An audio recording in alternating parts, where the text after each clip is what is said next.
Hi guys, it's Ben from T-Rex Space Station. How's everyone doing? It's been far too long since I did a community collection questions video, so it's time to set that straight and get back on track.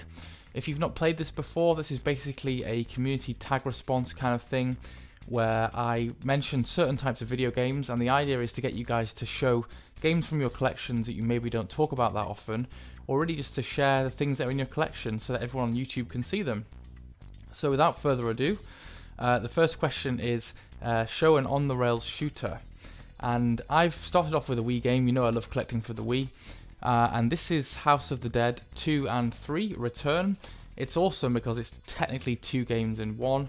But these were games that I loved playing when I was a kid, going to the arcades, wasting pound coins, trying to get a go. And they seemed very punishing when I was younger. But as you guys know, the Wii is really well suited to on-the-rail shooters because of the Wiimote and the Zapper accessories that you can get. So it's really fun to have this game at home. Try and play it as many times as you like. You can get, it's actually quite hard. You don't have unlimited continues, but you can have multiple goes and try and practice it finally and get a bit better at it. I personally prefer House of the Dead 2 rather than 3, but they're both really good games, and the most fun I've had with this has been in 2-player with my brother. You know, he'll come round and we'll play a few rounds of it and try and get a bit further. The boss fights in this game are incredible, really inventive bosses, and those are probably the hardest part of the game though. You know, sometimes you've got to shoot daggers that are flying towards you, shoot enemies' claws before they scratch you, all that kind of action-packed goodness, but it's a really fun game. Next I want you guys to show a first-person shooter. That leaves an awful lot of leeway, but I realise I haven't actually asked this before. I've gone old school here and going back to the Nintendo 64, and the game I've chosen is Perfect Dark. Now if you ask me, Perfect Dark and GoldenEye are 2 of the best first person shooters on the N64, but I think that Perfect Dark has a slight edge. It took advantage of the memory expansion for the N64, and so the graphics to me look a little bit sweeter. To me, I think that the mission design and the gameplay in general is a little bit better than in GoldenEye. But obviously GoldenEye was the first one that came along and is possibly a little bit more classic. But this is a really fun and very good looking game. It's nice to play as a female protagonist. The levels are really clever. There's some kind of adventure style or puzzle style parts to it. It's not just straightforward shooting. Multiple difficulty levels, and of course, who could forget the 4-player split-screen multiplayer, which is just amazingly fun. If you've got a few friends, get them around, plug 4 controllers in, and it's a really good game. It's very cinematic actually. There's some nice cutscenes, and it doesn't suffer from as much of the blocky fuzzo vision as some of the other N64 games do. You know, I do have Turok, and that one looks very fuzzy and very blocky. GoldenEye is a little bit sore on the eyes as well these days, but Perfect Dark, to me, I think that still looks very decent, so well worth picking up or checking out if you haven't played this one.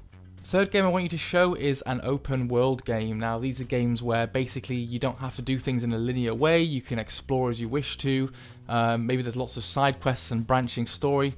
You know the kind of game I'm talking about. Maybe you could call them sandbox games as well. There's only one game that I wanted to pick for this one.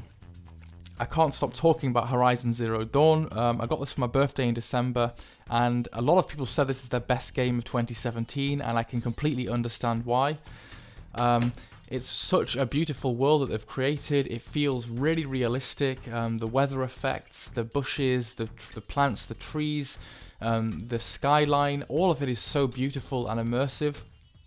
It gives me the feeling that some of the Elder Scrolls games gave me when I first played them, particularly Morrowind and Skyrim, that feeling of suddenly stepping out after the intro and being like, oh my god, it's huge, this is all for me to play in, how incredible. And this game has just built such a beautiful world. The world, to me, is better than Skyrim's world. You know, it's kind of an origin story about a young girl called Aloy. You can kind of go and do lots of side quests, help people out, but the important thing for me about this is that a lot of open world games make a big world, then like, what should we put in there? And just fill it full of crappy side quests that don't really have any backstory, that have naff graphics, that don't fit in with the rest of the world. There are some games that get that right. I've heard that Witcher 3 does that really well, and this is one that gets it right. The side quests actually have stories to them. There are people that are involved. They're linked into what's actually happening overall, and to me it feels that there's a good reason to actually do them, rather than feeling like they're sort of stuck on the game at the end.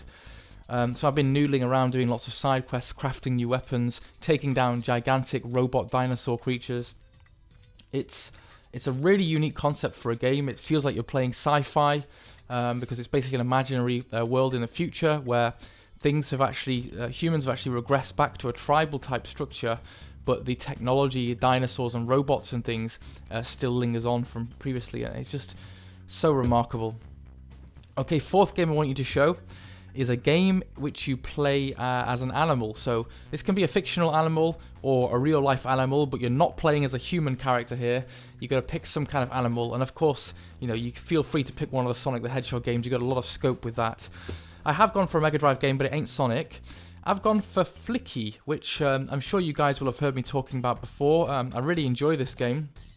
You can see that I actually paid 20 quid for this one, so it wasn't cheap. You play as Flicky the bird, and you've got to save these cute little chicks from very aggressive cats that want to eat them. It's a really nice arcadey game. You run around the levels, the chicks kind of follow after you, and the more you can get behind you in sort of one go and deliver to the safety of the door, the more points you get. The levels get more and more difficult. You have to compete with an iguana, increasing numbers of cats, and it gets very challenging but really fun and very addictive. You do have a little bit of help. You can chuck cups at the cats to try and throw them off the center bit, but even that said, it's still a really hard game. I had to use save states actually to practice some of the levels in order to beat this, but as you go through, you start to memorize like the best ways to do the levels and the sort of quickest way to get the chicks safe. But those cats, man, they are really on your ass for the whole game, and it ain't exactly straightforward, but it's a brilliant game and really fun, and not one that people seem to mention all that much, so I always want to plug Flicky. Well worth checking out.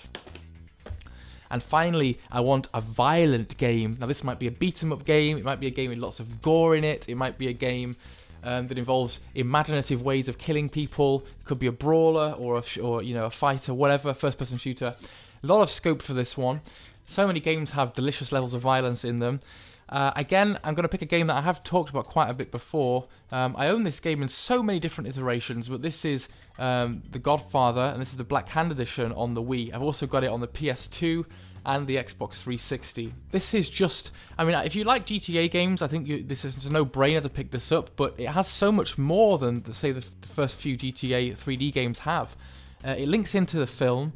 It's got a character generator, it's got RPG elements that you can choose to upgrade certain types of skills, and it's got some cool old school gangster style violence. You can kind of extort people, you can beat them up and slap them around, you can storm big warehouses with your Tommy gun, old school shooter style, and you can chuck interesting ways of killing people. There's one where you chuck a guy into a fire and stuff from the movie. It's a really nice game that has that beautiful universe of the Godfather games. It has a lot to do in it, running rackets, taking over warehouses, fighting for territory, and it's a game that I seem to never get bored of. I just love playing it. It's really, really fun. You get that feeling of trying to expand your empire and slowly win over people, gain more influence and more money. And yeah, a game's good if I've bought it like 3 times. I need to play the Xbox 360 version, which has upgraded HD graphics, but I always kind of mention this one, which is the one that I've played the most. Black Hand edition, it's really, really good. So there you have it, 5 games from my collection. I want to hear 5 games from yours. I look forward to your responses, and please post them in the comments section below. Take care, and I'll speak to you all soon. Bye.